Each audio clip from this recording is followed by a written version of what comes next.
In most states, a tax foreclosure ends at an auction.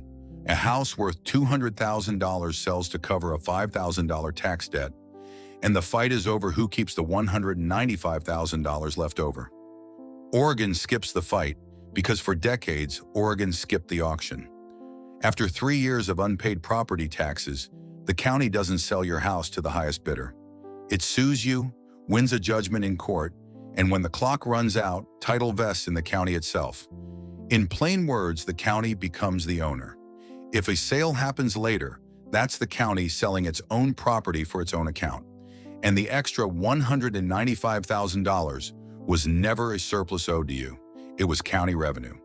Over the next 6 minutes, we'll walk the clock from the first missed bill to the deed that ends everything, meet a 1956 case about a bag of money that arrived 10 years too late, and watch a 2023 Supreme Court decision force this machine to change. One note before we start: this is mechanics, not legal advice, and statutes change. Verify anything that matters. Here's the timeline, and the first thing to notice is how gently it starts. Oregon property taxes come due November 15th, payable in thirds, and paying in full on time earns you a 3% discount. Oregon literally pays you to be punctual. Miss the date, and interest starts running at 1.333% per month, about 16% a year. That stings, but delinquent is not the same as foreclosed. This is the cheap, fixable stage, and it stays fixable for a surprisingly long time, because nothing can be foreclosed until the taxes have been delinquent for 3 consecutive years. Only then does the county act, and notice the form it takes. Not an auction flyer, but a lawsuit. The county files one case in circuit court against every property on its delinquent list at once, and a judge, not a clerk, not an algorithm, decides whether your ownership ends. In practice, the full run from a first missed payment to actually losing a house takes about 3.5 to 4 years. Oregon telegraphs this punch for years. After the judgment comes a redemption window, a last stretch of time where paying everything, the taxes, the 16% interest, the penalties, and the costs, keeps the house yours. There is no investor holding a certificate here. The money goes to the county, full stop. Now, my sources genuinely disagree about how long that window lasts, so I won't pin a number on it. But every source, and the case law, agrees on how it ends, with a deed. If nobody redeems, the property is deeded to the county, and that deed does 2 things at once.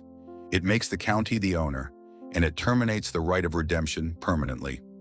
Before 2025, it quietly did a third thing. It swallowed the equity. Whatever the home was worth beyond the debt simply became county property. And notice that there's no bank anywhere in this picture. A fully paid-off home can travel this entire road, which is why mortgage-free retirees on fixed incomes are the most exposed people in the state. Here's the case that turned that rule to stone. On July 16, 1941, Josephine County filed one of these list-wide foreclosures. On September 20th, 1942, the sheriff's deed handed one of those properties to the county. Then nothing happened for 10 years. On August 26, 1952, a company called Otto Harkson arrived with the full amount, every dollar of tax, interest, and penalty, cash on the table, and asked to redeem. The circuit court said no, and in 1956, the Oregon Supreme Court agreed. Everyone in the case was charged with knowing the clock, and the deed had already closed it. Full payment, 10 years too late, could not reopen anything. Oregon later wrote the idea directly into statute. Tax titles get what the law calls the utmost stability, and challenges to a finished foreclosure are barred after 2 years. Take a moment with that image. The window is real, but it closes with a deed, not a warning. For decades, that was the whole story. No auction on your behalf, no surplus, nothing to claim. Then in 2023, the Supreme Court looked at exactly this kind of machine. In Tyler versus Hennepin County, a Minnesota county took a condo over a $15,000 tax debt, sold it for $40,000, and kept the extra $25,000. The court ruled 9-0 that keeping the difference is an unconstitutional taking. The government may collect what it is owed, and not a dollar more. Oregon's model, county takes title, county resells, county keeps, sat squarely in the blast radius. And Oregon responded. In 2025, House Bill 2089 overhauled the system so that surplus now belongs to the former owner, the owner as of the date the property was taken.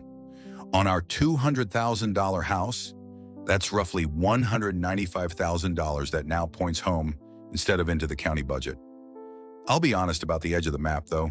Exactly how that surplus gets measured and claimed is still murky, so treat the mechanics as unverified for now. One strange epilogue, and then let's right-size all of this. Even when money is owed to a former owner, Oregon seals the paper trail.